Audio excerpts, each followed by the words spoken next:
La forêt, berceau des êtres fabuleux. Cœur de l'immensité végétale où règne l'ombre et la lumière.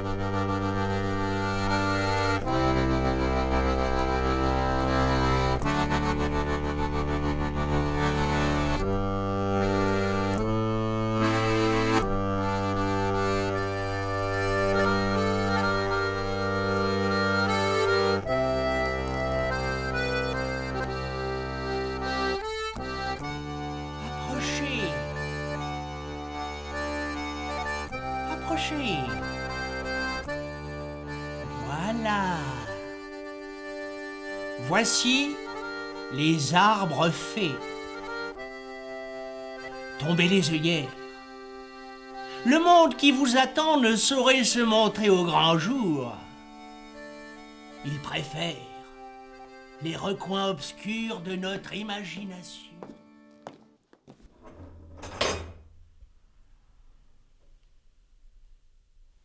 Ah!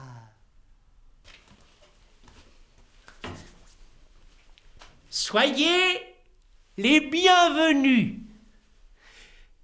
Permettez-moi tout d'abord de me présenter.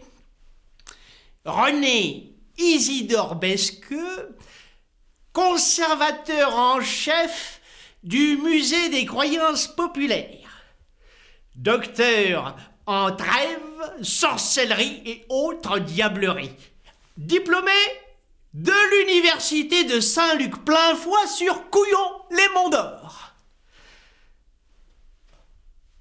Mon assistant, Blaise Cendrier, souriez, spécialiste des manœuvres à deux bras, en charge de notre ménagerie fantastique. Vous voici au musée des croyances populaires pour une visite en tout point remarquable. Notre musée comporte un certain nombre de scènes ou reproductions d'un fait surnaturel échappant à l'œil le plus fin. Nous pouvons distinguer trois catégories. La première, la médecine populaire. La deuxième, les croyances et la pratique de sorcellerie. Enfin, dernière catégorie, les contes et légendes qui peuplent nos campagnes. Commençons la visite. En ma qualité de conservateur en chef, j'ai fait une sélection d'une scène particulièrement évocatrice, la scène dite de l'enclouage de la poupée.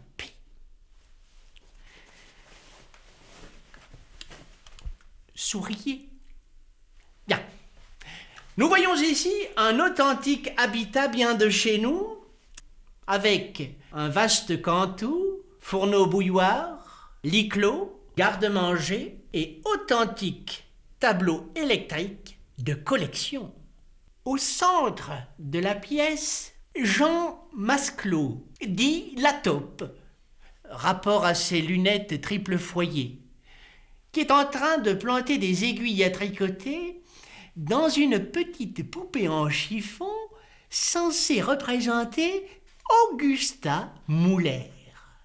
Jean Masclot jette un mauvais sort à Augusta Muller et il semblerait que cette pratique eut une réelle efficacité, puisque, à l'issue de cette séance, Augusta Muller perdit coup sur coup l'intégralité de son système capillaire et toutes ses dents. Remarquable!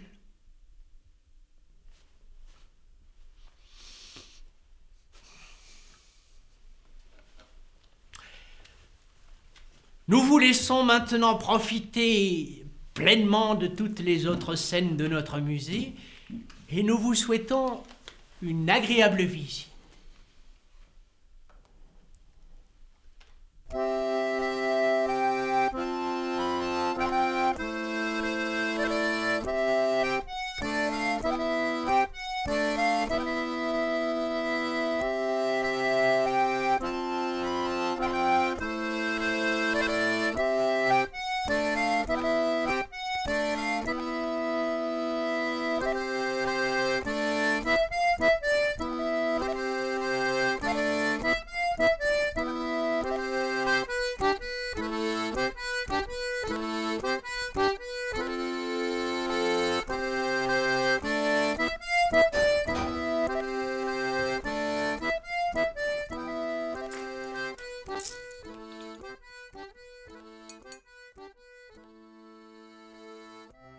Tout ce qui est raconté dans ce musée provient de collectages effectués par des ethnologues. Et donc on a rassemblé tout ça pour parler de l'imaginaire paysan en Haute-Loire.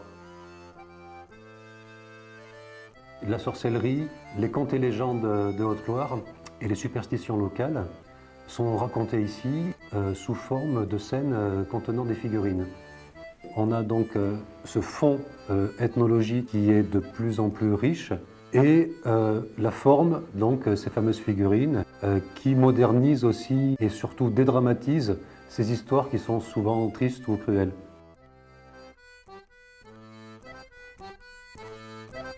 Le but du musée, c'est de raconter. On essaye toujours de s'inscrire dans une tradition. C'est réadapter les formes acquises pour les contemporains. Le musée des croyances populaires propose donc au public un voyage dans l'imaginaire paysan rural de Haute-Loire. Connaître l'endroit où l'on vit, c'est aussi se rendre compte que dans le monde entier, des gens vivent quelque part. Et c'est aussi une matière d'échange avec les autres régions, les autres pays et les autres cultures.